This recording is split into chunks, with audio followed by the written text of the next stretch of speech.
안녕하세요. 부동산 경매 길라잡이 박노성입니다. 이번 시간에는 권리 분석에 대해서 공부를 해보겠습니다. 일단 권리 분석을 공부하기에 앞서서 우리가 이제 경매 공부를 처음 하실 때 기본기에 충실한 공부를 하라고 말씀드렸는데요. 자, 이제 기본기에 충실한 공부라는 것은 네 가지 구성 요소로 되어 있다 그랬었죠. 자, 볼까요? 첫 번째 절차 분석과 두 번째 권리 분석, 세 번째 물건 분석, 네 번째 사후 처리. 자, 이렇게 공부를 하라고 말씀을 드렸어요.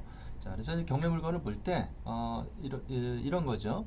자, 경매 절차가 어떻게 진행되나요? 라고 할 때 이 경매 진행 절차에 대해서 공부하는 것이 이제 절차 분석이고, 자, 이 물건 문제 있나요? 라고 이제 문의를 하셨을 때 이 물건에 대해서 권리관계가 어떤 하자가 없는가? 라고 하는 것을 공부하는 것이 권리 분석이고요. 자, 이 물건 괜찮아요? 좋은가요? 투자 가치가 있는가요? 이렇게 문의를 하셨을 때 분석해야 될 것이 그 물건 분석이다. 그리고 자, 낙찰 후에 잔금을 납부하고 또 사는 사람 내보내는 거, 그리고 또 더 나아가서 이 물건을 어떻게 수익을 낼 것인가, 임대를 주고 임대 수익을 할 것인가, 아니면 매각해서 차익을 볼 것인가, 이런 전반적인 거, 요거를 사후 처리라고 이제 말씀드리고요. 여기에서 사후 처리는 일단 명도 부분을 주로 이제 사후 처리라고 이제 말씀을 드립니다. 자, 이렇게 기본기에 충실한 공부를 하고 나중에 틈새 시장을 공부를 이제 하라고 말씀을 드렸어요. 자, 그래서 오늘 공부할 거는 권리 분석입니다. 권리 분석. 그래서 이 물건 문제가 있나요? 라고 이제 문의하셨을 때 이 부동산의 권리 관계가 어떤가? 라고 하는 거에 대해서 공부를 할 텐데요. 자, 오늘 권리 분석이란 뭐고 권리 분석에 대한 구조 요거에 대해서 한번 알아보도록 하겠습니다. 자, 권리 분석이란 경매 물건의 권리 분석이란 해당 경매 물건을 매입하게 될 경우 인수하게 되는 권리나 부담에 대하여 사전에 밝혀내는 작업을 말합니다. 라고 이제 적어놨는데요. 물건을 매입을 할 때 이 물건이 인수되는 권리가 있을 것이고요. 또 이제 소멸되는 권리가 있을 것입니다. 그래서 이제 뭐 여기에서 이제 이 인수되는 권리, 또 소멸되는 권리 기준에서 말소 기준 권리다 이런 말을 하는데요. 여기에서 인수되는 권리는 우리가 어떤 권리고 또 만약에 또 인수된다면 또 인수되는 금액, 보증금 이런 것들 또 확인을 해야 되기 때문에 우리가 잘 판단을 하셔야 되는데요.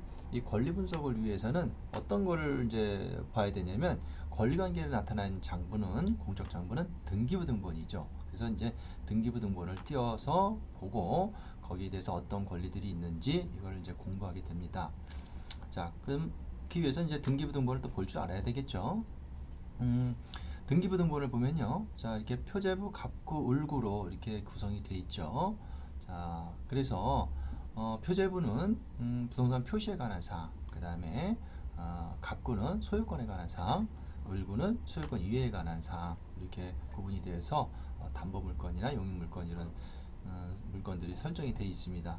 자, 그런데 우리가 이제 등기부 등본을 보고 이 권리들은 모두가 소멸된다, 아니면 어떤 권리는 인수된다 이렇게 판단할 수 있는데 이 등기부에 나타나지 않는 권리들이 또 있습니다. 이것이 바로 우리가 임대차, 유치권, 법정이상권 이런 것들이 있는데요. 뒤에서 잠깐 설명을 좀 드릴 겁니다.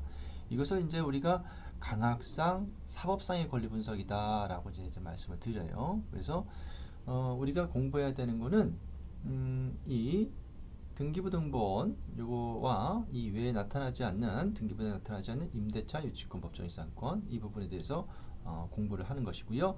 이것이 사법상의 권리 분석이다라고 말씀을 드려요. 자, 우리 또 물건을 보다 보면 이런 말씀을 하십니다. 이 토지를 하나 매입을 하려고 했는데요.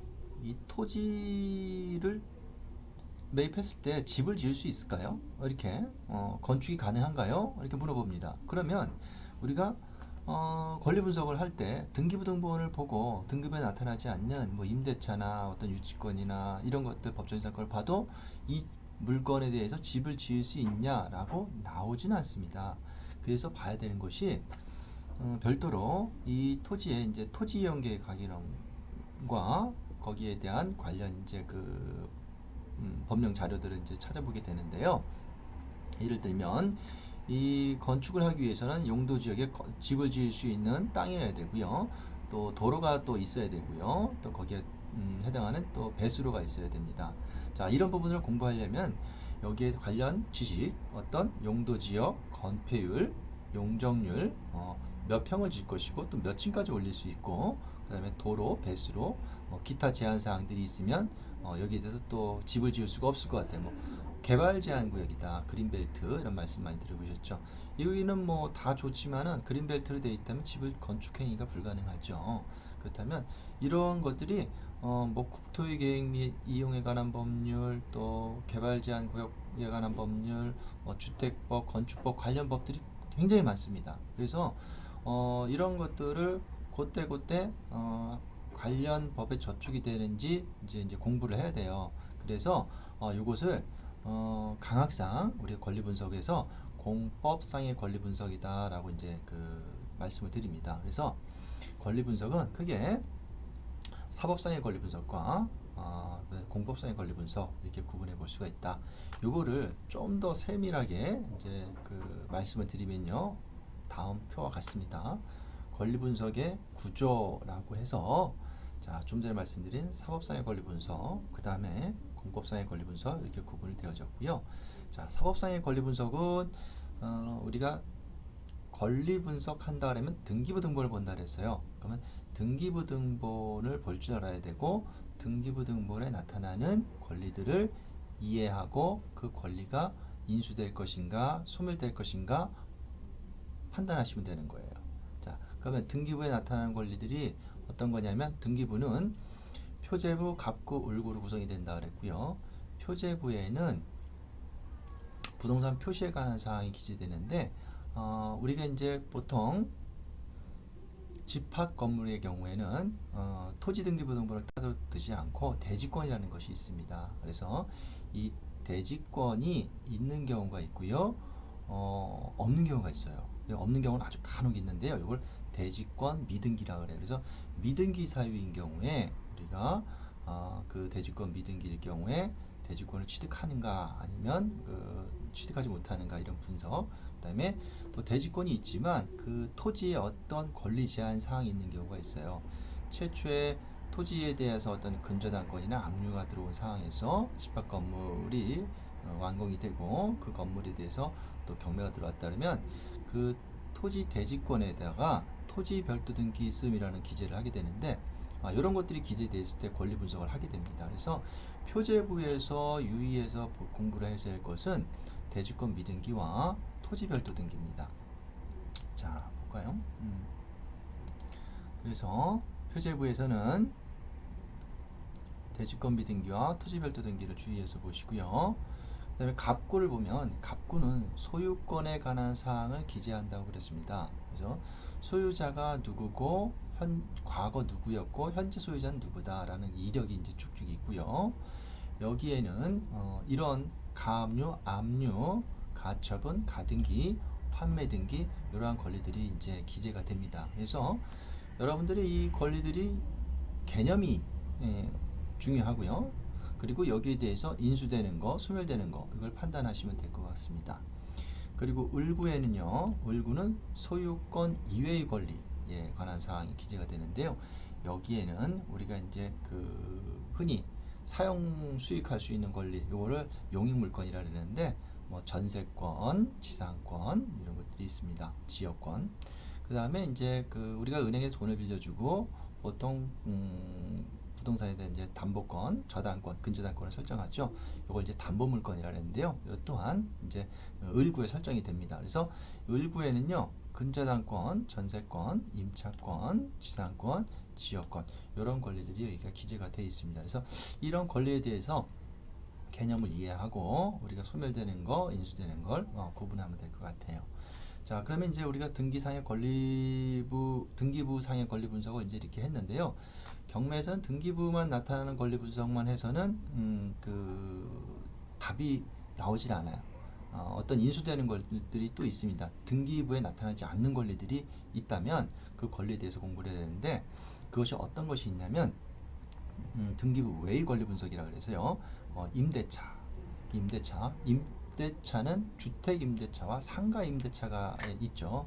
우리가 일반적으로 주택을 임대차 할 때, 임차할 때는 전세권 설정 등기를 하지 않습니다. 그래서 주로 당사자 간의 임대인과 임차인 간의 임대 계약을 맺고 보증금을 주고 그 다음에 계약을 하고 그 다음에 이사를 하고 그 다음에 전입신고를 하시죠.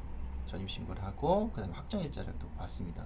그리고 굳이 전세권이나 이런 등기를 하지 않고 나중에 경매를 들어가면 이게 보호를 받습니다. 이것이 주택임대차 보호법상에 대항력과 우선 변제권을 인정해 주기 때문에 그래요. 그래서 등기부에는 기재가 안 됩니다. 상가도 마찬가지예요. 상가 건물의 경우에 임대차가 우리가 주택은 전입신고를 하고 확정일자를 받지만 상가 같은 경우에는 사업자 등록을 하고 여기에 대한 확정일자를 받습니다. 그렇다면 여기에서도 대항력과 우선 변제권 이런 것들을 부여하기 때문에 우리가 인수될 수도 있고요. 또 이들에 대해서 또 심지어는 보증금을 물어주는 이런 상황이 될 수 있기 때문에 요 등기부에 나타나지 않는 권리 임대차에 대해서 공부를 하게 됩니다. 미리 말씀을 드리면 이 등기부에 나타나는 권리 여기에는 이제 소멸되는 권리, 인수되는 권리가 있는데 여기에 대해서 말소 기준 권리라 그래요. 이 말소 기준 권리에 대해서는 이제 나중에 또 설명을 좀 드릴 텐데요. 이 권리와 임대차에 나는 우리가 그 전입신고와 또 확정일자 이런 것들을 기준을 따져서 먼저 설정한 거에 따라서 우선을 부여한다라고 해서 소멸되고 인수된다 이렇게 판단을 합니다. 자, 이 상세한 내용은 권리 분석 그 시간에 따로 말씀도 드리고요. 오늘은 권리 분석의 구조 여기에 대해서 설명을 드리고 있습니다. 그래서 등기부 외의 권리 분석에서 우리가 확인해야 할 서류는 임대차 서류죠. 그래서 임대차 서류는 경매가 물건이 들어가면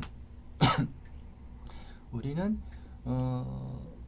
매각 물건 명세서와 현황 주사서를 검토하게 되는데 매각 물건 명세서를 보면 그 임차인이 누구고 임차인에 대한 내역이 기재가 되어 있습니다. 그래서 거기에 대해서 임차인의 전입과 또한 그 보증금이 얼마고 배당 요구를 했고 안 했고 판단이 나오고요. 만약에 배당 요구를 안 했으면 우리가 이제 별도로 전입세대 열람을 내역을 이제 띄어서 발급해보고 그걸 보게 되는데 이거는 우리가 경매 정보지를 가지고 동사무소 가셔서 이걸 전입세대 열람을 쉽게 발급받을 수가 있어요. 그래서 구비 서류 우리가 확인해야 될 서류는 경매 정보지에 있는 임대차 서류, 즉 매각 물건 명세서, 현황 조사서, 그다음에 전입세대 열람 내역서 이런 것을 통해서 우리가 등기부 외에 임대차 내역을 공부를 한다라고 해요. 그리고 또 하나 가장 이제 많은 것이 임대차 부분이고요.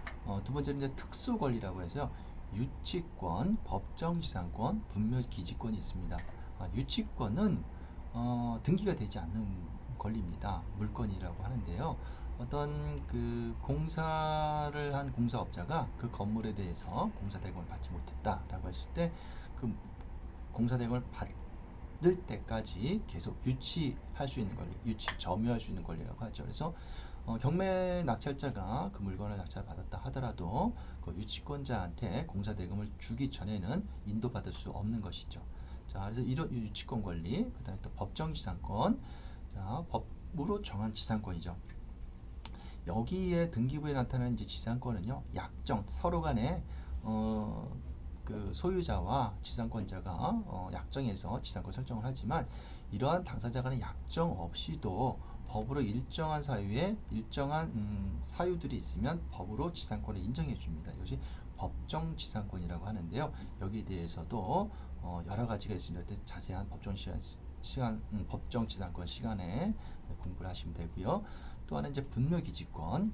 우리가 임야를 매입하게 되면 보통 산에 임야에 묘들이 하나씩 있습니다. 그래서 옛날에는 이제 묘를 많이 이제 아무데나 이제 해다 보니까 이게 그 묘를 같이 이제 낙찰받게 되는데요. 이 묘가 내 땅이라 하더라도 남의 묘를 함부로 이걸 이장을 시킬 수 없어요. 그래서 만약에 그 묘가 정당하게 이렇게 그 분묘기지권이라는데 그런 권리가 있으면 그거를 분묘를 수하고 봉사할 때까지 계속 그 사용하게 내버려둬야 돼요. 그래서 이런 분묘기지권 그런 공부를 하게 되는데 이것도 등기부에 나타나지는 않죠. 그래서 특수원리, 유치권 법정에서 법정 분명기지권 요거에 대해서 또 공부를 하게 됩니다. 그래서 보면 사법상의 권리 분석이라고 하는데 여기는 등기부에 나타난 등기부의 권리 분석, 그 다음에 등기부에 나타나지 않은 등기부 외의 권리 분석 이런 것들을 공부를 하게 된다라고 해요. 그러면 경매 공부를 하실 때 이 사법상의 권리 분석 요 정도만 알아도요 한 80% 정도의 경매 물건은 무리 없이 우리가 입찰을 하실 수가 있어요. 그리고 그 외에 제가 이제 여기 밑에 써놓은 공법상의 권리 분석이라는 게 있죠. 아까 이제 그럼 그건 무슨 분석이냐라고 했을 때, 자, 이 토지를 봤을 때 이 토지에 대해서 집을 지을 수 있을까요? 라고 물어본다면 거기에는 등기부와 등기부에 나타나지 않은 이런 권리로 답이 안 난다는 거죠. 그래서 거기에 관련된 그 서류를 보고 그 관련 서류를 보고 거기에 대한 관련 법규를 보게 되는데 이것이 대부분 이제 공법입니다. 그래서 토지를 매입을 하게 될 때는 토지와 관련된 공법이 있고요. 건물을 매입하게 되면 건물과 관련된 공법이 있는데요. 요것들이 이제 토지와 관련된 공법이 국토의 계획 및 이용에 관한 법률, 뭐 개발 제한 구역의 지정 및 관리에 관한 특별조치법, 특법 뭐 이렇게 줄여서도 말씀드리고요. 농지법, 산림자원의 조성 및 관리에 관한 법률, 산림법, 측량 수로 조사 및 지적에 관한 법률, 옛날에 이제 구지적법이죠. 그리고 건물과 관계된 공법에는요, 건축법, 주택법, 도시개발법, 도시 및 주거환경정비법 이런 법들이 있습니다.